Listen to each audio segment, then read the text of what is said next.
Hi, this is Danny again. I'm just going to expand on the video that I've actually just made, which was about the circle of fifths and how you use this system here to work out the sharps and flats in any key. What we're now going to do is look at these scales and turn them into pentatonic scales.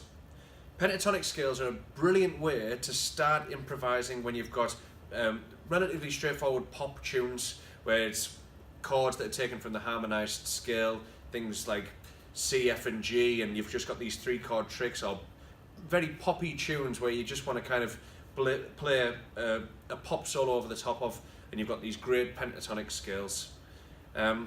This channel, I should say, is all about the starting out in improvising. There are a lot of great channels on YouTube, all over the place on YouTube, that are just phenomenal for improvising, but for me there aren't any that kind of tick the earliest stages of improvising and how you go about actually putting the stuff together. So this is kind of step one, I suppose. So let's take C major at either end, either in your flat end or in your sharp end. You can see that it has 0 sharps and 0 flats. And what we're going to do is just write out, get our pen, C to C, C, D, E, F, G, A, B and C at the end. So there you've got C major scale. To turn that into a major pentatonic scale is very, very, very straightforward.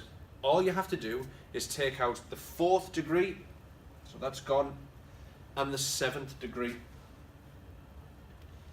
Now, it's not to say that when you play over C major that you can't use those notes, it's just that they have a slight clashing quality to them. It might be a sound that you like, and if you play around your solos and you like that tone, or you like those tones even, keep them in. But again, just to reiterate, I'm going back to kind of just getting going with improvising and having a little go at like some kind of nice lines that you can create with these 5 notes. Now that's how we get the name pentatonic, because it is 5 notes.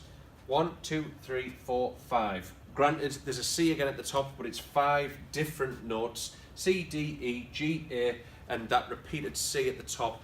To give you the full octave, the full range. So now what you would do is go onto YouTube and find a backing track that is in C major and use this C major pentatonic scale to have a play around over the top of.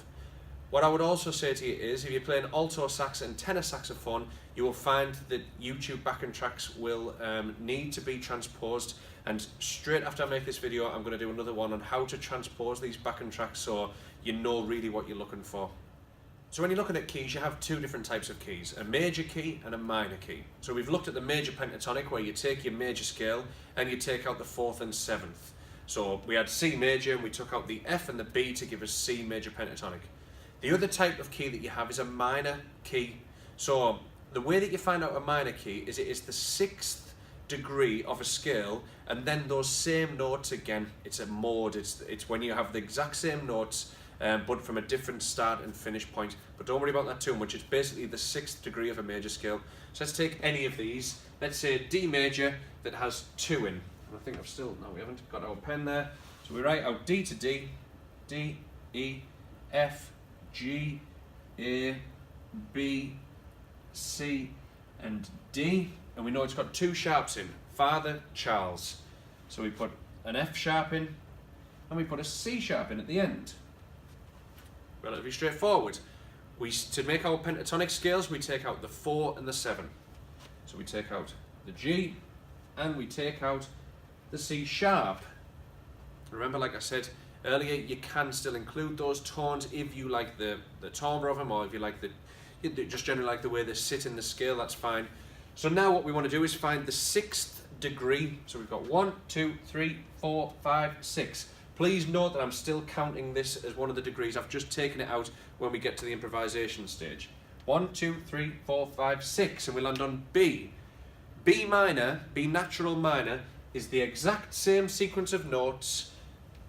B, C sharp, D, E, F sharp, G, A, and the B again on the top, but it's from a different start point, different end point. It's exactly the same notes, but they start and end from the 6th degree up to the next 6th degree octave higher, if that makes sense. What I'm going to do is take out these notes that I've taken out when I created the major pentatonic.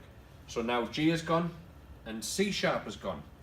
I've got two types of pentatonic there, one that will work over D major and one that will work over B minor. As you can see, they are exactly the same thing. So what that comes down to when you start to do your improvising, if you use a backing track that's in B minor, is the way that you close your lines, the way that you finish things. You can still finish on D, but you'll find with time, the more that you play around with it, it's the way that you kind of finish your musical sentences that will give the listener the impression that you are playing in one of these two keys. But essentially, they are the same thing.